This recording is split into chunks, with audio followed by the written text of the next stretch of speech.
The Rattler. It has low ammo capacity, slow reloads, and no damage. I think it's terrible, but let me prove it and then we'll add it to the leaderboard.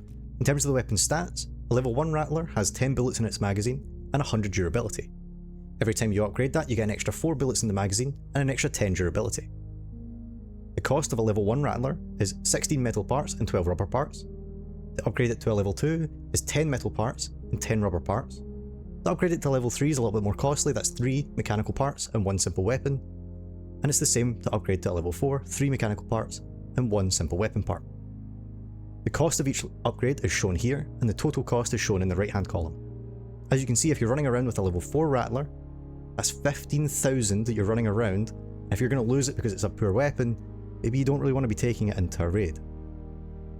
In terms of the other stats that are important, the ammo is medium, the arc penetration is moderate, the damage is 9, we don't know the fire rate.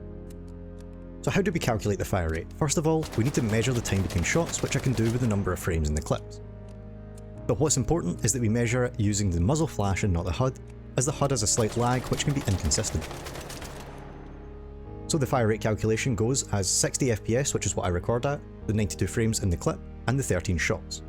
Now this is the 14 shots of a level 2 minus 1, because the first shot is instantaneous and you can't compare it to any previous shot. So that gives us 8.5 shots per second, or 509 shots per minute. Now we have all the stats that we need to calculate the time to kill. My shield video breaks down how each of the damage types and the mitigation works. I suggest you check it out if you haven't seen it already. So here's the health and shield bar, 100 health and 40 light shields. The light shields give 40% damage reduction, so we times the 9 damage by 0.6, which gives us 5.4. The 9 damage gets applied directly to the light shield, and the 5.4 gets applied directly to the health bar. This is what it looks like with the medium and heavy shields because they have slightly different damage mitigations. So it takes 14 shots to kill a light user, 15 to kill a medium user, and 16 to kill a heavy user. The unshielded or unmitigated damage is shown in purple, and this is just what happens after the shield is broken. Now what's really interesting is that 14 shots is the equivalent of a level 2 magazine. So if you've got a level 1, you're not going to be able to kill someone with a light shield in a single magazine. If you've got a level 2, you're unlikely to unless you're getting headshots, just because you're probably going to miss a shot. A level 3 user, you can maybe get it, but you need to make sure that most of your shots hit, the same with a level 4.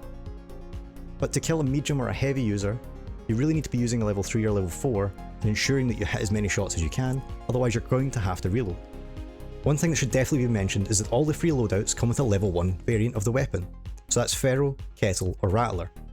If you're coming in with a Rattler and you're having to reload like that, it puts you at a massive disadvantage against the other weapons. You're likely to be going against other light users, so a Kettle or a Ferro can kinda kill that quite well. However, the Rattler having to reload, take the extra time, it puts it in massive disadvantage. I don't think it's very fair, and honestly if you load in and you've got a free loadout Rattler, I feel really sorry for you. So if you're getting a raw time to kill, which is just the bullets and the rate of fire, that's 1.6, 1.8 and 1.9 for all the 3 shields respectively. Now like I said, you're gonna have to reload for the majority of the kills. So let's look at the reload times and add that to the time to kill. Now the weapon ready time, which is the time to actually pull out the weapon before you can start putting the bullets in, is 0.8 seconds, and in the seconds per bullet is 0.25.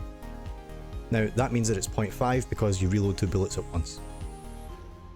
So when we look at the bullets per second, the reload time and the bullets per mag, you get 3.0, 3.3 and 10 bullets per mag for the level 1. For level 2, 3.3, 4.3 and 14. Level 3 and level 4 respectively. Now when we actually look at the real time to kill for a solo kill, you can see that level 3 beats the rest of them. This is because of the amount of bullets in the magazine and the fact that you don't have to keep doing the 0.8 pull out. But if you have to keep stopping the reload early, you're adding that 0.8 seconds to pull out the gun, start reloading it, pull out the gun, start reloading it. So you might as well pull out the gun once, reload it to full, then continue to fire. In terms of duo kills, so killing a duo squad, level 3 wins again, and to kill a full squad, level 3 wins once more. Now in terms of the assault rifle leaderboard, I would say that the Kettle still beats the Rattler. The Kettle has faster fire rate, more damage, more accurate kind of, but in all honesty, I think the Rattler is terrible. I'm putting my money on it being number 5 in the leaderboard. The Kettle might jump up a few once we look at the rest of the assault rifles. Thank you very much for watching, and please comment below if you think I've missed something. If you want to raid with maths on your side, please subscribe.